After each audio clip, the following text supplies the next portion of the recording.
بسم اللہ الرحمن الرحیم۔ عزیز طلبہ اکرام، ابتدائی قواعد النحو سے آج ہم پڑھیں گے سبق نمبر 30 کا دوسرا حصہ، اور اس کے گزشتہ سبق میں ہم پڑھ چکے ہیں حروف عاملہ کے بارے میں، اور ہم نے پڑھا تھا حروف جارہ کے بارے میں اور حروف مشبہ بالفعل، حروف ندا اور لائے نفی جنس کے بارے میں۔ تو نمبر 5 ہے ما ولا مشابہ بلیسا۔ یہ اپنے اسم کو رفع اور خبر کو نصب دیتے ہیں۔ مرفوعات کی بحث میں اس کے بارے میں تفصیل بیان ہو چکی ہے۔ تو ما عموماً جو ہے معرفہ پر داخل ہوتا ہے اور لا نکرہ پر داخل ہوتا ہے۔ جیسے مثال ہے ما زید لسن، زید چور نہیں ہے۔ تو ما جو مشابہ بلیسا ہے، اس نے یہاں اپنے اسم زید کو رفع دیا ہے اور اس کی خبر لسن منصوب ہے۔ دوسری مثال ہے لا کے بارے میں، لا احد حاضرن، کوئی حاضر نہیں ہے۔ یہاں لا کا اسم احد لا کی وجہ سے مرفوع ہے اور اس کی خبر حاضرن منصوب ہے۔ اور نمبر 6 ہے حروف ناصبہ، یعنی وہ حروف جو فعل مضارع کو نصب دیتے ہیں۔ یہ 4 حروف ہیں، ان کے بارے میں بھی ہم جو ہے بڑی تفصیل کے ساتھ منصوبات کے اندر ہم پڑھے ہیں۔ تو ان لن کے اذن، یہ فعل مضارع کو نصب دیتے ہیں۔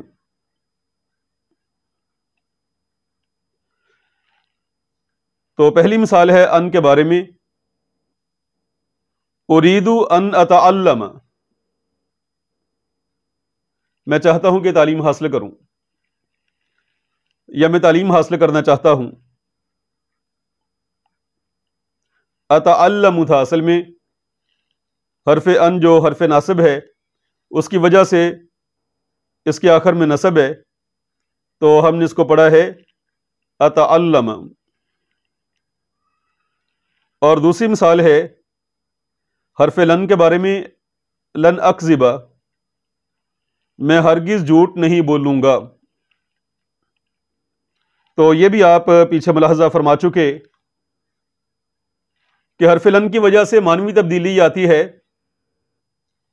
کہ فعل مضارع نفی مستقبل کے ساتھ خاص ہو جاتا ہے اور اس میں بھی تاکید کا معنی آ جاتا ہے، یعنی یہ نفی مستقبل کی تاکید کے لیے آتا ہے، اس میں حال کا معنی نہیں رہتا ہے۔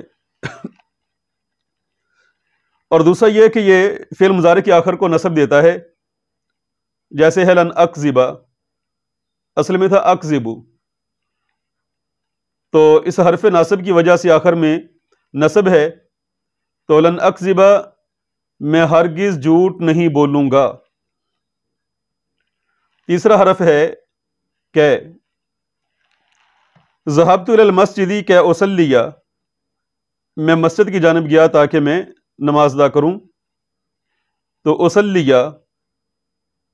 فعل مضارع کے آخر میں کہ کی وجہ سے نصب ہے۔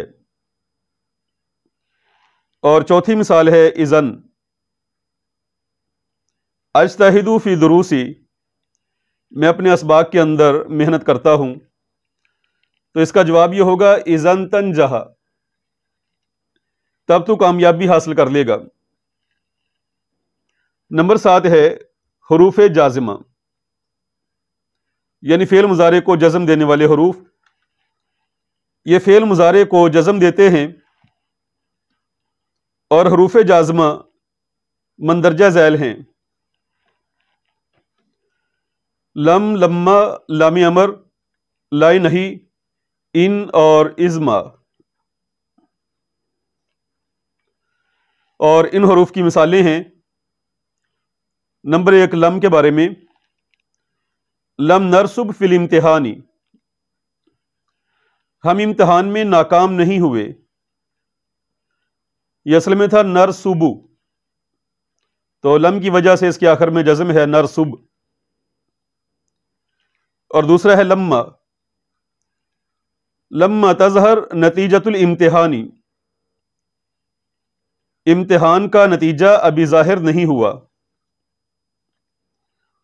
تو یہاں تھا تظہر، تو لما کی وجہ سے آخر میں جزم ہے لما تظہر۔ اور تیسری مثال ہے لام امر، لیدافع کل مسلم عن الاسلامی، چاہیے کہ دفاع کرے ہر مسلمان اسلام سے، ہر مسلمان کو اسلام کا دفاع کرنا چاہیے۔ تو لام امر کی وجہ سے یہ جو فعل مضارع تھا یدافع، اس کے آخر میں ہم نے جزم پڑھی ہے لیدافع۔ اور نمبر 4 ہے لا نہیں، لا تمہل واجبہ کا، اپنے واجب میں کوتاہی نہ کر، لا تمہل، یہ بھی اصل میں تھا تمہلو۔ اور پھر ہے ان چونکہ حرف شرط بھی ہے اس لیے یہ دو فعلوں کو جزم دیتا ہے، جیسے ہے ان تذاکر دروسا کا، اگر تو اپنے اسباق کو یاد کرے گا، ان کا مذاکرہ کرے گا، تحفظھا، تو انہیں یاد کر لے گا۔ ان تذاکر، یہ اصل میں تھا تذاکرو، اور اسی طرح تحفظھا، یہ بھی اصل میں یوں تھا تحفظھا۔ اور چھٹی مثال ہے ازما، ازما تتعلم تتقدم، اگر تو سیکھے گا تو آگے بڑھے گا۔ تو یہاں بھی ازما کی وجہ سے تتعلم اس کے اوپر بھی جزم ہے، اور تتقدم اس کے آخر میں بھی جزم ہے۔ ملاحظہ، ان اور ازما شرط کے لیے آتے ہیں اور دو فعلوں کو جزم دیتے ہیں، یعنی شرط کے لیے آتے ہیں تو پہلے جو ہے شرط کو جزم دیں گے اور اس کے بعد جو ہے جزا کو۔ نمبر 8 الا حرف استثناء، یعنی الا جو استثناء کے لیے آتا ہے، یہ اپنے بعد والے اسم کو ما قبل کے حکم سے نکال دیتا ہے۔ تو مستثنی کے بحث میں تفصیل سے اس کے بارے میں ہم پڑھ چکے ہیں، جیسے حضرت الطلاب الا حامدا، تمام طالب علم حاضر ہوئے سوائے حامد کے۔ تو اس سبق کا دوسرا حصہ حروف غیر عاملہ، اس کے بارے میں انشاءاللہ ہم کل پڑھیں گے۔ سبحان ربک رب العزت عما یصفون وسلام علی المرسلین والحمد للہ رب العالمین۔